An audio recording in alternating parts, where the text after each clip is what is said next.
Hello everyone, here I am on another gorgeous day in Build a Boat for Treasure in my new submarine. I wanted to show you this thing, drive it to the treasure, and show you all about it. And then I've got a few additional builds to show you right afterwards that kind of came from this one. So let's see, there's a switch right there. I can submerge, and that works out pretty well. I've got protection blocks in front of this thing that protect me whether I'm submerged or above the water. And trying to get up again here, there we go.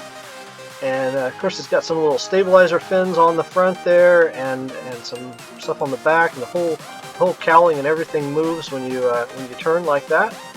And there are wheels on this thing. I've used the candy cane wheels again from a Christmas event a couple of years ago, and I get along really well with those wheels, but any wheels will do.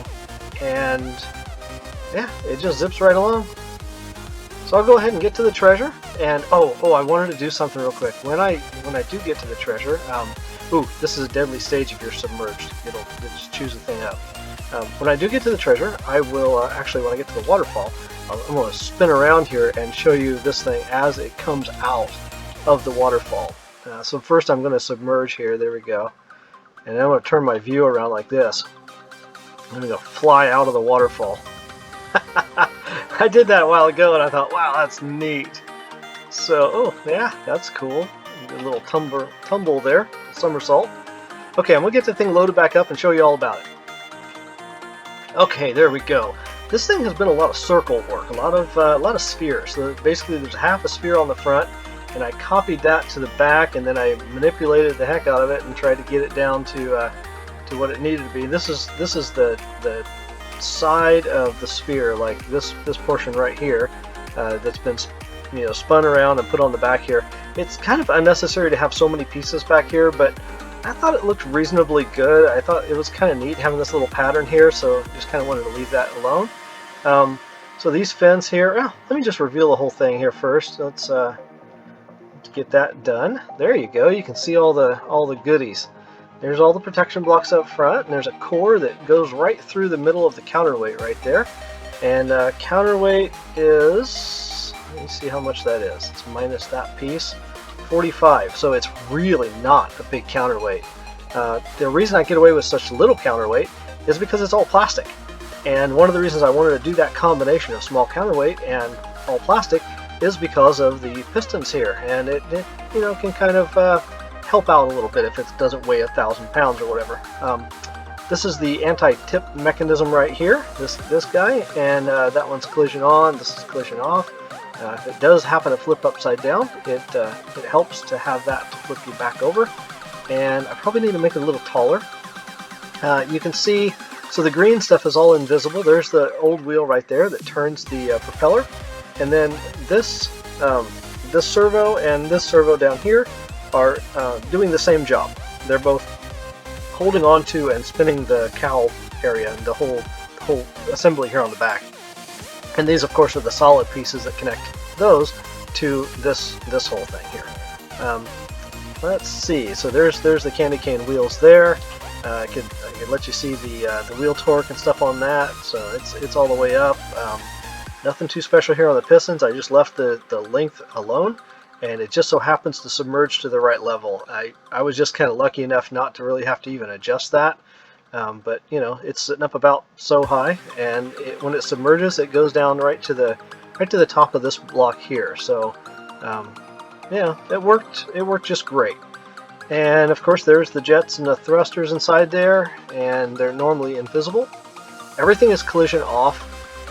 Everything except for a gold block that's right here. So the chairs sit on a gold block. There's my driver's pilot seat, and then I've got two passenger seats inside here as well that people can hop in there and sit with me. And of course, normally this is like that, so you can actually see inside just a little bit. So here's another circle thing that I did right there, and then this one has a different angle on the back. It's basically a different circle. I kind of had to re-gauge that a little bit and make that work.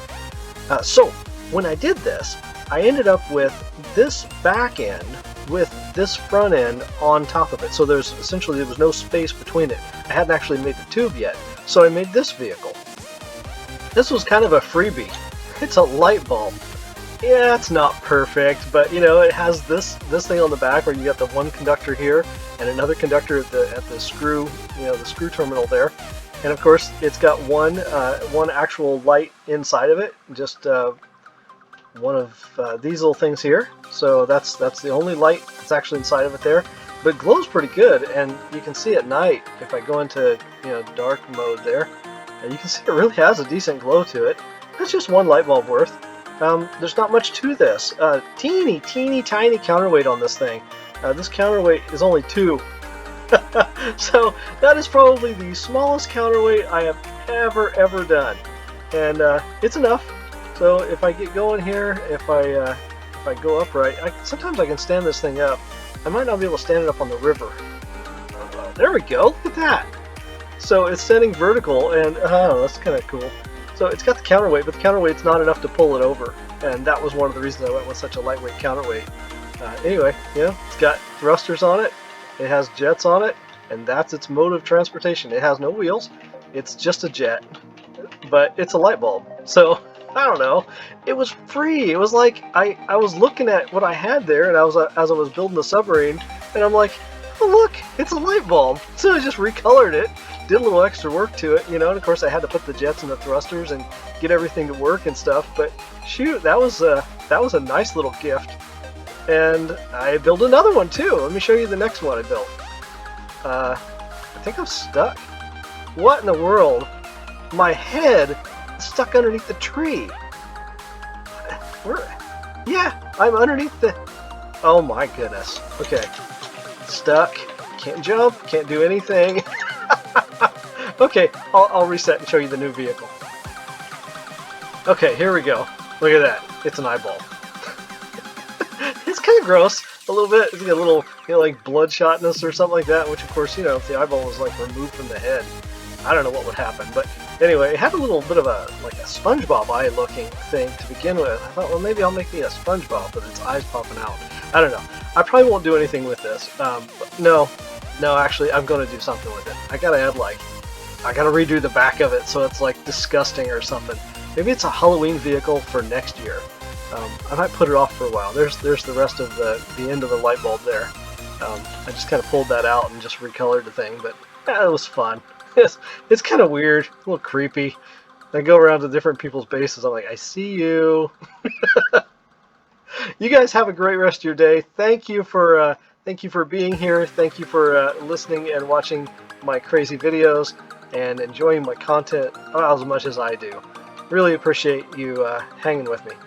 Please like the video and subscribe to my channel to see a lot more crazy stuff. Have a good one. Bye-bye.